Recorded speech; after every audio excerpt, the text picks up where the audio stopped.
Stop what you're doing right now. Don't scroll past. Don't close this out. Put everything else down for the next few minutes. Because what you're about to hear is not for everyone. And deep down, before I even finish this sentence, you already know you didn't land here by accident. You didn't stumble onto this. No algorithm in the world is powerful enough to place a word exactly where it needs to be, at exactly the right moment in a person's life. What brought you here isn't code. It isn't coincidence. It is a hand that moves behind every screen, behind every click, behind every moment that feels random but isn't. You were supposed to be here, and what I'm about to tell you has been waiting for you. You were betrayed.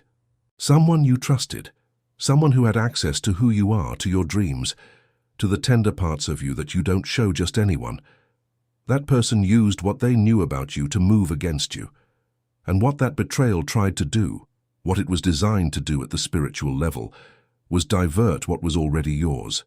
A blessing that had your name on it. A miracle that was already in motion. Chosen one, you are still standing. Hear me. You didn't fall. You didn't disappear. The fact that you're here, awake, still pressing, still seeking, that tells me everything I need to know about who you are and where you're going.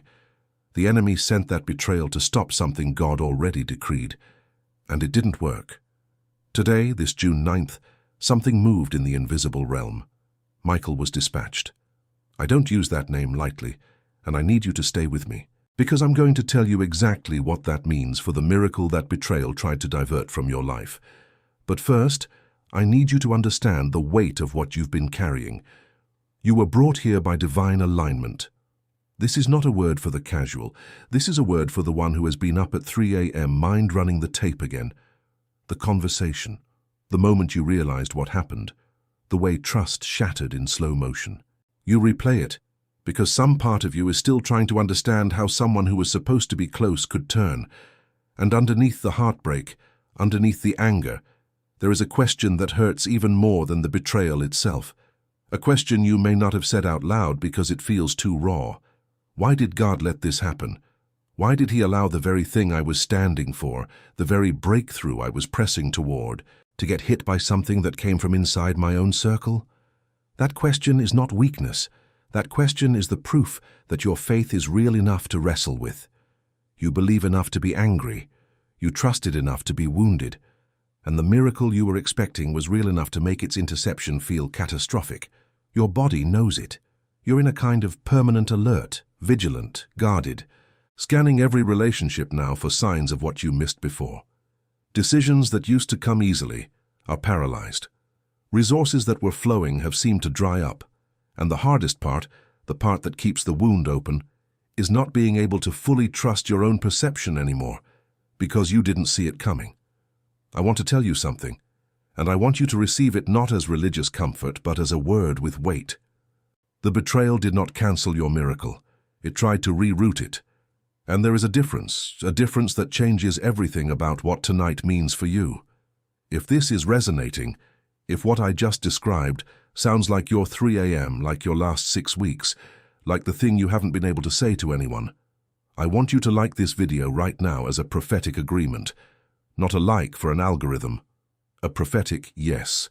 Every chosen one who presses that button tonight is stepping into a 72-hour window of clarity.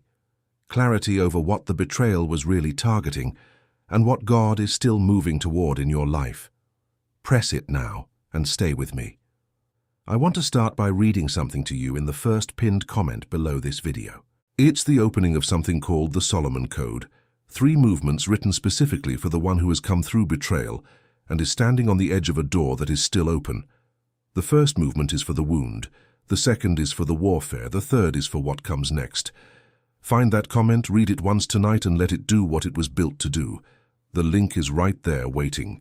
Now I want to tell you about a man who understood the silence of the pit. Joseph was 17 years old when his brothers stripped the coat off his back and threw him into a hole in the ground. Not strangers, brothers. People who had eaten at the same table, heard the same father's voice, carried the same blood.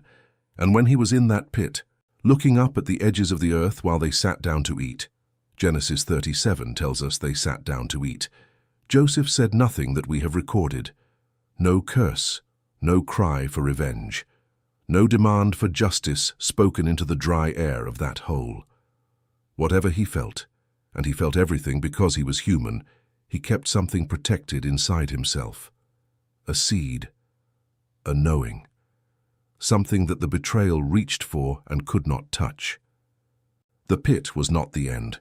The pit was the portal. And everything that happened in the years between that pit and the palace was God threading the needle of a miracle that human hands had tried to intercept. No one who sold Joseph could have known they were building the road to his coronation. That story lives in you today, chosen one, not as history but as prophecy. I told you Michael was dispatched today. And now I want to show you why that matters to your specific situation. In the 10th chapter of Daniel, a man was in a season of mourning, 3 weeks of fasting, pressing, waiting on God. And the answer to his prayer was real, and it had been sent on day 1. But a spiritual force, a power in the invisible realm, the Prince of Persia, held that messenger back for 21 days. The answer existed. The miracle had been released. But there was a spiritual obstruction between the throne room and the man's hands. It was Michael, one of the chief princes, the scripture says, who broke through, who cleared the passage, who made the delivery possible.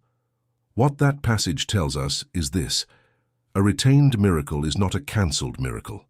The delay was warfare, not denial.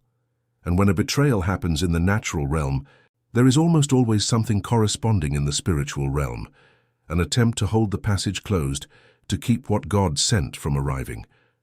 The betrayal you experienced was not just a human wound. It was a point of access, a breach, that something was trying to use to keep your miracle in transit indefinitely. And here is what Joseph understood that gave him the power to become what he became. He said it himself, years later, face to face with the brothers who sold him. And this is Genesis 50:20, and I want you to hear it. As for you, you meant evil against me, but God meant it for good, to bring it about that many people should be kept alive as they are today. He didn't minimize the evil. He named it. You meant evil. He didn't call it something softer, but he also refused to give the evil the final word, because he could see that God had been threading something larger through the very act that was meant to destroy him. That is the Joseph inventory, and I want you to do it tonight. 3 questions. Get quiet. No phone, no noise if you can manage it. Get paper and a pen, because what you write by hand goes somewhere in your body that typing doesn't reach. Ask yourself the first question and write the honest answer. What did the betrayal try to destroy in me that God is already in the process of transforming? Not what you hope he's doing. What do you actually see? What small evidence do you already have, even if you've been afraid to call it what it is? Second question. Where is my bitterness still giving the betrayer power over my blessing? Bitterness is the second betrayal. The first one came from outside. The second one is the one we do to ourselves when we hold the wound so tightly that we create the very barrier we're praying against. Where are you still rehearsing what they did in a way that is feeding a breach rather than closing it? Write it down. Name it. Not to excuse what was done to you, to stop paying rent on real estate that was never meant to be yours. Third question. What do I need to release tonight so that what was held back can be freed? There is something specific. You may already know what it is. Write it. Then close that time by speaking Genesis 50:20 out loud, not as a prayer exactly, but as a personal decree over your own life. Speak it in the first person if you need to. Speak it until it moves from your throat into your chest. That is not a ritual. That is a weapon. Now here is what I want you to hear very clearly, because this is the part that changes the trajectory. You don't need another prayer for the blessing. You need discernment about what opened the breach. The blessing is not the problem. God's intention toward your life has not changed. The decree that was issued before you were born has not been revised. But there is a reason the messenger was held back. And it is not the reason you've been telling yourself. It is not because you aren't worthy. It is not because you did something wrong enough to forfeit the promise. It is because in the spiritual economy, breaches are real. And a betrayal, especially one that came from someone inside your trust, created an opening. And until you understand what that opening is and how it works, you can press and pray and declare, and nothing will shift. Because the issue is not above you. It is inside you now. You are moving into a new era, an era of governing. Not just receiving what was promised, but understanding the architecture of how your blessing flows and what interrupts it. The chosen who make it to the next level are not those who prayed harder than everyone else. They are those who develop the spiritual intelligence to see where the warfare is actually happening. That is what is available to you right now. And the Solomon Code, the 3 movements I mentioned, is the map. It takes what you're carrying tonight and walks you through the warfare, the wound, and the next step at the level of depth this moment requires. The link is pinned in the first comment. Go there after this. Read it in full. Let the second movement speak to where you are. Before I close, I want to do one more thing together. I want to hear from you, not as an engagement prompt, but because there are people watching this right now who are carrying the same weight you are in cities and states across this country, and they need to know they're not alone in this. So drop your city and state in the comments right now, and next to it write these 4 words. I know who I am. That's your declaration tonight. That's you planting a flag in the middle of the warfare and saying, the betrayal named me wrong. I know who I am. Post it, and then look at the comments from others doing the same. You are not isolated in this. You are part of a company. One final word before I go. The reminder about the Solomon Code is still live. If you came to this late, if you almost kept scrolling and stopped yourself, the link is in the first pinned comment. It will be there. Don't leave tonight without reading it. This word was not accidental, and neither is what comes next for you. You've been lied to about what the betrayal meant. You've been told it was the end of something.